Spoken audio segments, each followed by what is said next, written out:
और चलिए इस बुलेटिन में सबसे पहले बात डबल निगम चुनाव की, और जो बड़ी खबर है वो यही कि प्रदेश के 6 नगर निगमों में चुनाव। भाजपा ने जोधपुर नगर निगम के प्रत्याशी किए घोषित।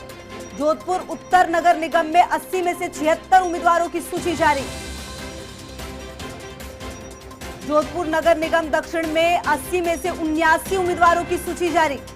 जोधपुर उत्तर में वार्ड नंबर 34, 38, 46 और 65 अभी नाम विचाराधीन। वहीं दक्षिणी नगर निगम के वार्ड 39 में प्रत्याशी अभी नहीं हुआ तय। भाजपा प्रदेश मुख्यालय से जारी की गई प्रत्याशियों की सूची आज जारी होगी। कोटा और जयपुर नगर निगम प्रत्याशियों की सूची। तो महत्वपूर्ण दिन रहा जब कल देर रात ये लिस्ट सामने आ गई। प्रदेश के 6 नगर निगमों में चुनाव हैं और ऐसे में जो तैयारी है वो बिल्कुल चल रही है। प्रत्याशियों के नाम घोषित किए गए हैं। भाजपा ने जोधपुर नगर निगम के प्रत्याशी घोषित किए। जोधपुर उत्तर नगर निगम में 80 में से 76 उम्मीदवारों की सूची जारी। प्रदेश के 6 नगर निगमों में चुनाव। तो भाजपा ने जोधपुर नगर निगम के प्रत्याशी किए घोषित। जोधपुर उत्तर नगर निगम में 80 में से 76 उम्मीदवारों की सूची।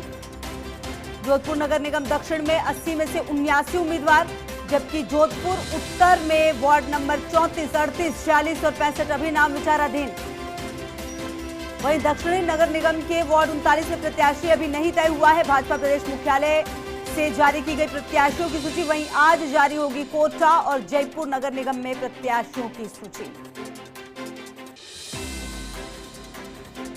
तो भाजपा ने जोधपुर नगर निगम के प्रत्याशी घोषित कर दिए हैं और उम्मीद ये कि आज कोटा और जयपुर नगर निगम के प्रत्याशियों के नाम सामने आएंगे। देर जरूर हुई है लेकिन मंथन का दौर चला और उसके बाद ही यह फैसला लिया गया कि किसको कहां से उतारा जाए।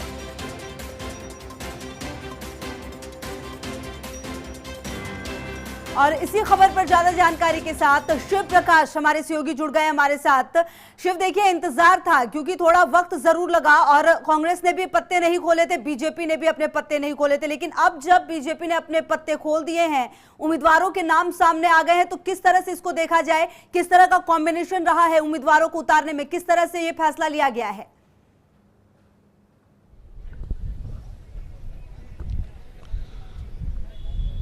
जी, मैं बताना चाहूँगा कि देर रात बीजेपी ने यहाँ जो है उत्तर और दक्षिण दोनों के प्रत्याशियों की सूची जारी कर दी है। काफ़ी लंबे समय से प्रत्याशियों को इसका इंतजार था।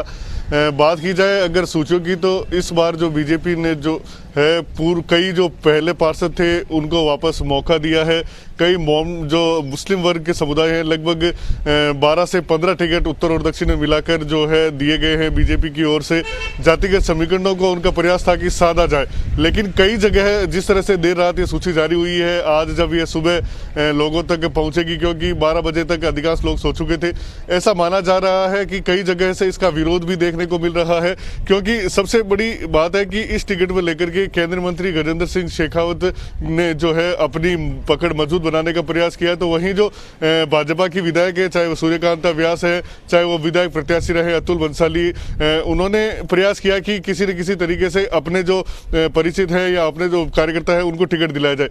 लेकिन इस टिकट को देखकर ऐसा माना जा रहा है कि केंद्रीय मंत्री गजेंद्र सिंह शेखावत की पसंद के ही जो है अधिकांश टिकट जो है वितरित किए गए हैं। जी शिव प्रकाश, तो क्या लगता है, जैसा आप कह रहे हैं कि क्योंकि देर रात ये खबर आई, देर रात ये लिस्ट आई और फर्स्ट इंडिया न्यूज ने उस वक्त भी दिखाया था सबसे पहले कि किसके नाम कहां से हैं। अब जब सुबह हुई और उसके बाद धीरे धीरे अब लोगों को पता चलेगा, तो विरोध किस तरह से हो सकता है और वो विरोध क्यों हो सकता है?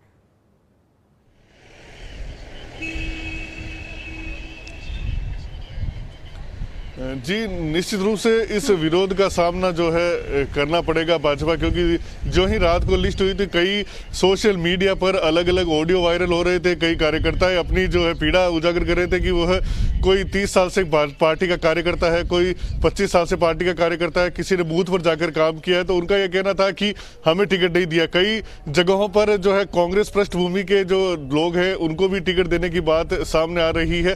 तो निश्चित रूप से जो कहीं न कहीं विरोध है उसका सामना करना पड़ेगा। लेकिन सबसे बड़ी बात होगी अब यह देखना होगा कि इस विरोध को भाजपा किस हद तक थाम पाती है, क्योंकि बड़ी चुनौती होगी। उत्तर और दक्षिण इस बार पहली बार जो अलग अलग चुनाव है और महिला दोनों ही महापौर बनने वाली है। तो वैसे ही जो वरिष्ठ नेता है उनका उत्साह कम हो चुका है। ऐसे में दूसरी बड़ी चीज है, कोरोना का संक्रमण इस बार देखने को मिलेगा।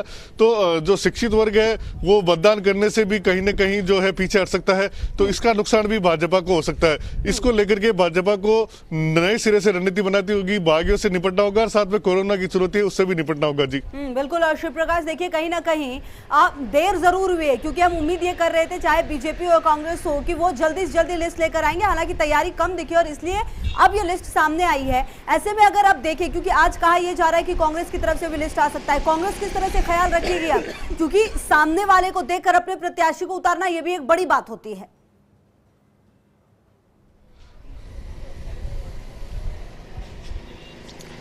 जी निश्चित रूप से यह रणनीति दोनों ही पार्टियों की रही है। भाजपा की बात करें तो उन्होंने अभी भी जो उत्तर और दक्षिण को मिला के 5 वार्डों पर अभी भी अपने नाम तय नहीं किए हैं, उन पर विचार चल रहा है। कांग्रेस ऐसा माना जा रहा है कि दोपहर तक अपनी सूची जारी कर देगी, क्योंकि पिछले 2 दिनों से वैभव गहलोत, महेंद्र चौधरी सहित जो आला कमान के नेता हैं वो जोधपुर में हैं और वो लगातार इस पर मंथन कर रहे हैं। तो ऐसा माना था दोपहर तक इसकी सूची जारी होगी। यह जरूर देखा जाएगा कि जिस तरह से भाजपा ने अपनी सूची जारी कर दी है तो उसी को देख करके अपने प्रत्याशियों को तय किया जाए। हालांकि अधिकांश प्रत्याशी तय हो चुके हैं, कुछ वार्डों में जरूर इसकी जो है बदलाव देखने को मिल सकता है अंतिम समय में, क्योंकि भाजपा ने अपनी सूची जारी की है। बिल्कुल अर्शद, देखिए कहीं ना कहीं जो इंतजार था वो तो खत्म हुआ है, क्योंकि सबसे ज्यादा जरूरी किसी भी चुनाव की अगर हम बात करें तो वो प्रत्याशी होता है, उम्मीदवार होता है, क्योंकि उससे जनता जुड़ाव महसूस करती है और जनता उसी को वोट करती है फॉर टाइम बिंग। अगर हम बात करें उसकी बाद में किसी भी पार्टी की सरकार बने या बोर्ड बने वो एक अलग बात होती है। अगर इस कॉम्बिनेशन की पूरी बात की जाए शिव प्रकाश, किस प्रकार का कॉम्बिनेशन रखा गया है और किस चीज का सबसे ज्यादा ख्याल रखा गया है इस उम्मीदवार की लिस्ट में?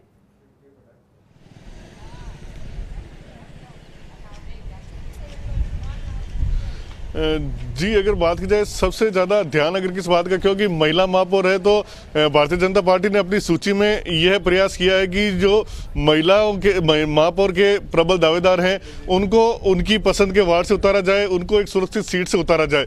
क्योंकि पिछली बार भी जब चुनाव हुए थे उस समय भाजपा के कई दिग्गज मैदान में थे, तो उसमें एक दिग्गज थे जगदीश पुरोहित, उनको भी महापौर का प्रबल दावेदार माना जा रहा था, लेकिन उन्होंने चुनाव हार गए। प्रसन्न चंद मेहता को दावेदार माना जा रहा था, वो भी चुनाव हार गए।